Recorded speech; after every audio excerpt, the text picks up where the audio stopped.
Welcome to John Lewis 3D Learning. In this presentation, we are going to see acid bases salts. The topic is classification of acids. What are the various types by which acid can be classified? So there are three types mainly we are going to see in our 10th standard. So the first one is depending on the sources from where we are getting the acid. Acids can be classified based on that. The second type is depending on basicity. So basicity means what, and according to that how we can classify them we are going to see. And third thing, depending on concentration. So depending on concentration means in given aqueous solution how much acid is present, and based on that the acids can be classified. So we are going to see them in detail now. So first let us take depending on sources. First of all, let us see depending on sources. So depending on sources, the acids can be classified into two types. So they are organic acids and inorganic acids. So let us see it very clearly now. So they are divided into two types: organic acids and inorganic acids. Then how will we know which one are organic acids and which one are inorganic acids? So it is depending on the sources. So those acids obtained from plants are called organic acid, and those acids which we obtain from minerals are inorganic acids. So example for organic acids are those obtained from plants. No, they are all called organic acids. So what are the examples? Oxalic acid. See, oxalic acid is present in tomato. And then tartaric acid. So tartaric acid is present in tamarind, grapes, etc. And then the acid present in lemon is what? Citric acid. Citric acid. See, all these acids are obtained from plants. Therefore, they are all organic acid. So the mineral acids are already we are using unknowingly, no? Hydrochloric acid. So these are all obtained from chloride mineral. That's why it is known as mineral acid or inorganic acid, hydrochloric acid. And then you can get sulfuric acid, so which are obtained from sulfate salts. And then nitric acid, HNO3, which are obtained from nitrate salts. So they are all called mineral acids. Hydrochloric acid, sulfuric acid and nitric acid are called mineral acids. Therefore, so depending on sources, acids can be classified into organic acids and inorganic acids. Those acids which are obtained from plants are called organic acids. Example, oxalic acid present in tomato, tartaric acid present in grapes and tamarind, and citric acid present in citrus fruits like lemon, orange, etc.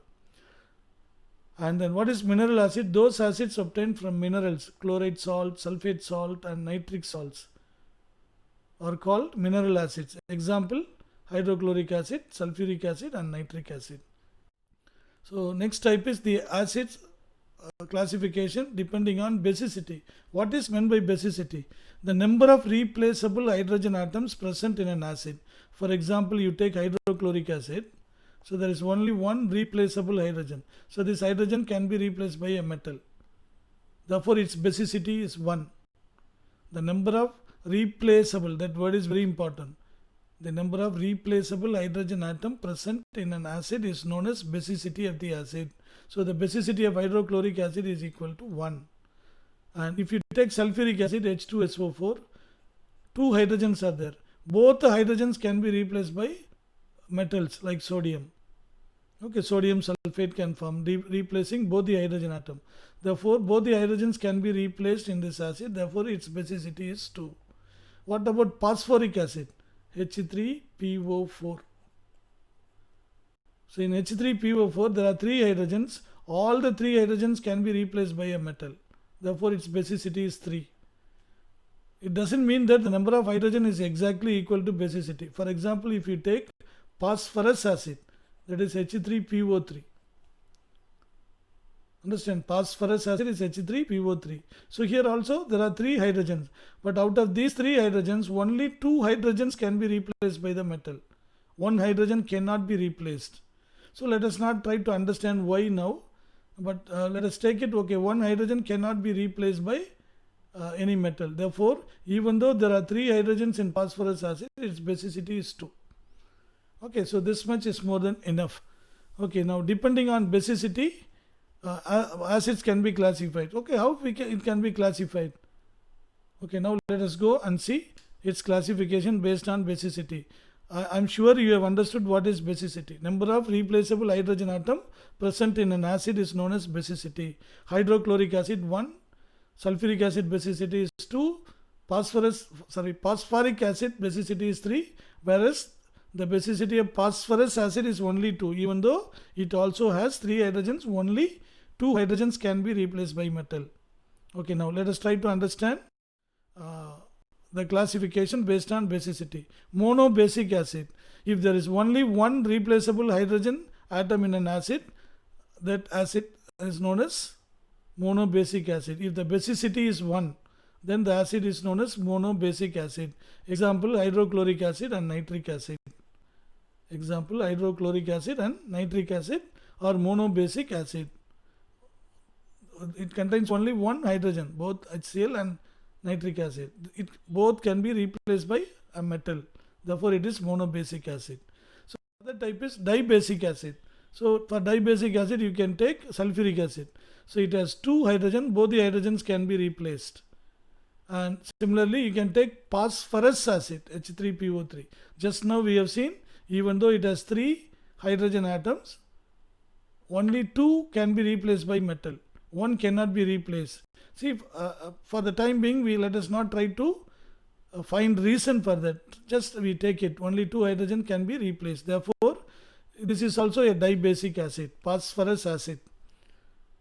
Okay. The last type is tribasic acid. So, what is meant by tribasic acid? Those acids which are having 3 replaceable hydrogen atoms. For example, H3PO4 hydrogen phosphate, that is phosphoric acid. All the 3 hydrogens can be replaced. Therefore, this is known as tribasic acid. Okay, now, depending on concentration, how we can classify acids based on its concentration. We need to understand it. Okay, we need some more knowledge about what is meant by concentration. Concentration of an acid means the amount of acid present in definite amount of its aqueous solution. See, for example, how hydrochloric acid is prepared. Hydrochloric acid solution. Hydrogen chloride gas is dissolved in water. So, water is taken and hydrogen chloride gas is dissolved in it. HCl gas, by passing through water, by dissolving that hydrogen chloride gas in water, hydrochloric acid solution is prepared. So, if the hydrochloric acid gas amount is more than the water, then that will be known as concentrated. If the hydrochloric acid gas amount is much less than the water, then the solution will be dilute. Okay, depending on concentration, it can be classified into 2 types. What are they? Dilute and concentrated. First of all, how the acids are prepared? By dissolving in water. Okay, when the water content is more than the acid content, then that will be dilute. When the acid content is more than the water, then that will be known as concentrated. Clear what is how based on concentration the acids are classified? They are classified into dilute and concentrated. Okay, we try to understand what is meant by dilute acid and what is meant by concentrated acid. So, an acid which contains a very small amount of water or no water is called concentrated acid. Okay, this is dilute acid. So, dilute acid means what? Acid which contains far more amount of water than its own mass of the acid is known as dilute acid. Just now I told you, when you dissolve hydrogen chloride gas in water, if the quantity of hydrogen chloride gas is more, that is known as concentrated. If the water quantity is more, then it is known as dilute acid. Clear? So here, for example, if you want me to explain it pictorially, you can say, suppose let us take this is 100%. Suppose only this much amount is what? Acid is present. And this is what? Water. So what is more here? The quantity of water is more in the aqueous solution, isn't it? Therefore, this acid is dilute acid. Then what is meant by concentrated acid? Suppose you are taking, suppose let us say this is acid and this much acid is there, this much acid is dissolved in it. So only this much is water and this much is hydrochloric acid gas. This means what? The acid content is more here in this solution. Therefore this is concentrated acid. Clear? I repeat one more time what is meant by concentrated. An acid which contains a very small amount of water or no water is called concentrated acid. Clear? Then what is dilute? Those acid which contains far more amount of water than its own acid mass is known as dilute acid. Clear? Hope you understood how acids are classified. First of all, it is based on sources, depending on sources. What is the second thing? The second method of classification of acid. Okay, the first one is depending on sources. The second one is depending on basicity. And third type is depending on concentration. Okay, so these are the things, three types by which an acid can be classified. Okay, now one more question, last question. Dilute hydrochloric acid versus concentrated acetic acid. So which is stronger? You have to guess here, and you need to understand one more concept here. Which acid is stronger? So the moment we see concentrated, that means more acid is present, therefore that should be stronger. But here dilute hydrochloric acid is stronger because hydrochloric acid, when dissolves in water, it completely decomposes into H plus ion and chloride ion. Therefore lots of hydrogen ion will be present, or this combines with water and hydronium ion will form. Whereas when acetic acid dissolves in water, what happens? Only partially it ionizes. See, not fully ionizes. Therefore very small quantity of H plus ion will be formed. And that also what will happen? That also recombine with this acetate ion and give back the undissociated acetic acid. Therefore the quantity of H plus ion will be very less, even though that is concentrated, because it is a weak acid. It is a weak acid. And this is a strong acid. Strong acid means when dissolves in water, they completely ionizes to H plus ion. Weak acid means that partially ionizes to H plus ion. Okay, so therefore the number of hydrogen ion produced by dilute hydrochloric acid is much more than the number of hydrogen ion produced by a concentrated acetic acid. Therefore which acid is stronger? Dilute hydrochloric acid is stronger because that is a strong acid, whereas acetic acid is a weak acid. Hope you understood. It's very clear. Hope you like it. Please click the like button if you really like it and share it with your friends. Thank you very much for watching. Until we meet next time. Bye bye.